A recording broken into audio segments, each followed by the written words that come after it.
ಮೂರ್ಖತನದ ಹೇಳಿಕೆಗೆ ನಾವು ಪ್ರತಿಕ್ರಿಯೆ ಕೊಡೋದಕ್ಕಾಗೋದಿಲ್ಲ.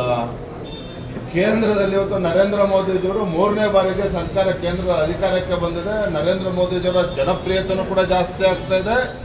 ದೇಶವು ಕೂಡ ಇವತ್ತು ಅಭಿವೃದ್ಧಿ ಪಥದಲ್ಲಿ ಮುಂದೆ ಸಾಗ್ತಾ ಇದೆ. ಪುಕ್ಷಟ ಭಾಷಣ ಮಾಡಿದ್ರೆ ಇವತ್ತು ಭಾರತ 4ನೇ ದೊಡ್ಡ ಆರ್ಥಿಕ ಶಕ್ತಿಯಾಗಿ ಹೊರಹೊಮ್ಮೋದಕ್ಕೆ ಸಾಧ್ಯ ಆಗೋದಿಲ್ಲ. ಯಾವ ರೀತಿ ನರೇಂದ್ರ ಮೋದಿಜಿಯವರು ಕಳೆದ 11 ವರ್ಷದಲ್ಲಿ ಭಾರತವನ್ನು ಮುನ್ನಡೆಸ್ತಾ ಇದ್ದಾರೆ, ಅಭಿವೃದ್ಧಿ ಕೆಲಸ ಕಾರ್ಯಗಳು ಆಗ್ತಾ ಇದೆ. ಅದಕ್ಕೋಸ್ಕರ ಆರ್ಥಿಕ ಪ್ರಗತಿನ ದೇಶ ನಾವು ನೋಡ್ತಾ ಇದ್ದೇವೆ. ಪ್ರಿಯಾಂಕಾ ಖರ್ಗೆಗೆ ಏನೋ ರಾತ್ರಿ ಕನಸು ಬಿದ್ದಿದೆ, ಕೇಂದ್ರದಲ್ಲಿ ಅಧಿಕಾರಕ್ಕೆ ಬರ್ತೇವೆ ಅಂತೇಳಿ ತಿರುಗಿನ ಕನಸು ಕಾಣ್ತಾ ಇದ್ರೆ ಅದಕ್ಕೆ ನಮ್ದೇನೂ ಅಭ್ಯಂತರ ಇಲ್ಲ. ನಿಮ್ಮ ಪಕ್ಷದ ಕೆಲವು ನಾಯಕರುಗಳು ಪದೇ ಪದೇ ಸರ್ಕಾರ ಬದಲಾಗುತ್ತೆ, ವರ್ಷಾಂತ್ಯಕ್ಕೆ ಚೇಂಜ್ ಆಗುತ್ತೆ ಅಂತ ಮಾತುಗಳು ಹೇಳ್ತಿದ್ದಾರೆ. ಬರೇ ನಮ್ಮ ಪಕ್ಷದ ನಾಯಕರಲ್ಲದೆ ಜನಸಾಮಾನ್ಯರು ಕೂಡ ಮಾತಾಡ್ತಾ ಇದ್ದಾರೆ. ಆಡಳಿತ ಪಕ್ಷದ ಶಾಸಕರು ಮಾತಾಡ್ತಾ ಇದ್ದಾರೆ. ಇವತ್ತು ರಾಮನಗರದ ಶಾಸಕ ಇಕ್ಬಾಲ್ ಅವ್ರು ಹೇಳಿಕೆಗೆ ಮುಖ್ಯಮಂತ್ರಿಗಳು ಏನು ಪ್ರತಿಕ್ರಿಯೆ ನೀಡ್ತಾರೆ.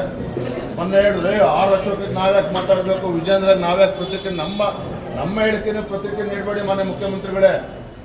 ನಿಮ್ಮ ಪಕ್ಷದ ಆಡಳಿತ ಪಕ್ಷದ ಕಾಂಗ್ರೆಸ್ ಪಕ್ಷದ ಶಾಸಕರೇ ಇವತ್ತು ಡಿ.ಕೆ. ಶಿವಕುಮಾರ್ ಜೊತೆ 100 ಜನ ಶಾಸಕರಿದ್ದಾರೆ. ಸಿದ್ದರಾಮಯ್ಯ ಮುಖ್ಯಮಂತ್ರಿ ಆದ್ಮೇಲೆ ರಾಜ್ಯದಲ್ಲಿ ಅಭಿವೃದ್ಧಿ ಆಗ್ತಾ ಇಲ್ಲ, ನಮ್ಮ ಕ್ಷೇತ್ರದ ಸಮಸ್ಯೆ ಬಗೆಹರಿಸ್ತಾ ಇಲ್ಲ, ನಮ್ಮ ಕ್ಷೇತ್ರದ ಅಭಿವೃದ್ಧಿ ಆಗ್ತಾ ಇಲ್ಲ ಅಂತ ಆಡಳಿತ ಪಕ್ಷ ಶಾಸಕ